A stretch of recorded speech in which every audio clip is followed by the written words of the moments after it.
So I've got a very wet Ronnie and of course Aqua Barney. So we've already been on, well, the walk's pretty much done now. I'm just heading back to the car. So Ronnie on a school day with Aqua Barney to assist. The reason I chose Barney today is because he's unreactive to other dogs. He doesn't get overexcited when he sees other dogs. He's laid back, his energy is wonderful. He's exactly the right kind of role model for Ronnie, because Ronnie's still a pup. Oi. Ronnie in a onesie, which is already ripped, so I do apologise for that. I'm going to sew it up, but I will replace it. Okay, it's probably not the ideal suit for woodland walks, but we did have to get rid of some of this energy, so there we go. We've got rid of the energy, and as you can see, if you're watching his body language now, he's slightly going over on Barney, which Barney's going to tell him off for that. That behaviour is because his testosterone is starting to kick in, okay? So he's starting to get that little bit of a dominance thing going on. And that's what the standing over Barney's all about. Most dogs, they'll be told off for this, won't come to anything, it's fine. As long as he doesn't get too kind of fixated on it and too sort of too stressed about the whole thing, then he'll just be castrated at the normal time and everything will be fine.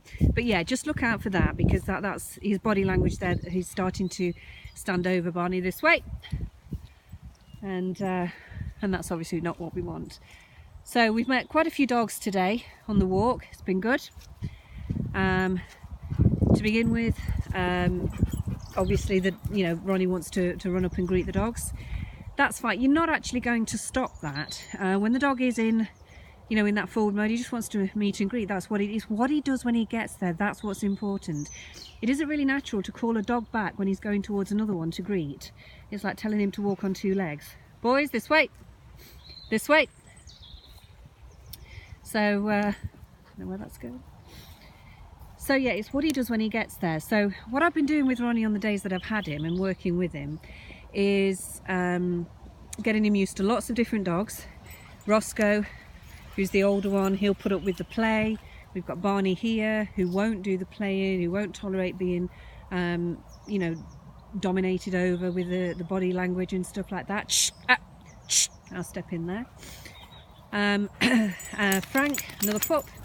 So Frank will play with him. So Ronnie gets to do that proper pup play. So that's fine. You see how we're standing over him. What I want him to be doing with other dogs is basically sniffing their backsides and then just running alongside, not trying to stand themselves over the top, so just keep your eye on that. It's just part of his age. That's the process. So yeah, he's met lots of dogs with me, he's been with lots of dogs, so he knows the body language. That's what I've been doing, teaching him the body language, so he knows what to do when he meets and greets other dogs. Okay, it's when they don't know what to do, when they don't know how to read the body language, that you may then get problems, because they won't know when to back off, they won't know how to just play sensibly without biting and becoming overly dominant. So he's learning all of this with all the different dogs that I'm working with him. And at the same time, we're basically taking away that incredibly exciting experience of meeting a new dog, because he's on his own in the house. When you just see another dog, very exciting. So the fact that he's getting to meet all these different dogs with me is going to help with that. So this is interesting, because we're just hanging around in the same spot. I'm not just walking forward. I'm actually seeing more of his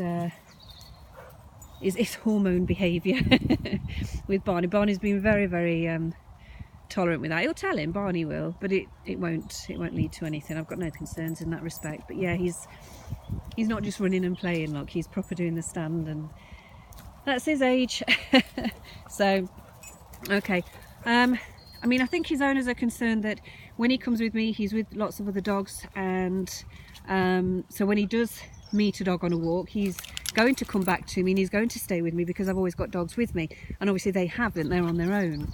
So what I will do this afternoon, I was going to put him with all of them so they can all have a good play, and just get more of his socialisation done, so it's not such a big deal when he sees another dog. He's going to get completely flooded with dogs. But I will work with him on his own this afternoon and just make sure that he is tuned into the handler, regardless of whether there's another dog there for interest or not, just to allay any sort of concerns in that area. So so I think what's been happening, the only thing really is that when he does see other dogs, he's going towards them and not necessarily coming back, or there's concern that he may not come back. So no. Okay, so so I can do some of that, hopefully get some filming of that for this afternoon, and that should give them a little bit of confidence that you know, that he will come back to them once he's done his meet and greet. Then you have to keep walking though. There's no point calling a dog when he sees a dog in front. Say there was a dog on the path up there by the side and the dogs went running to it, there would be no point calling the dog's name and trying to get them to come back at that point. Let them get there, let them sniff the dog, give them a couple of seconds, then walk away and say this way, or keep walking towards the person and walk past them and keep going and say this way, and just keep going. So we're not waiting for them, we're not standing still and looking at them and basically asking for their leadership, you know, we just keep moving. That's the way to deal with it. And he will follow, you know, he will follow, but you have to give him you know, that time for it to figure out in his head that you're going and he has to follow you.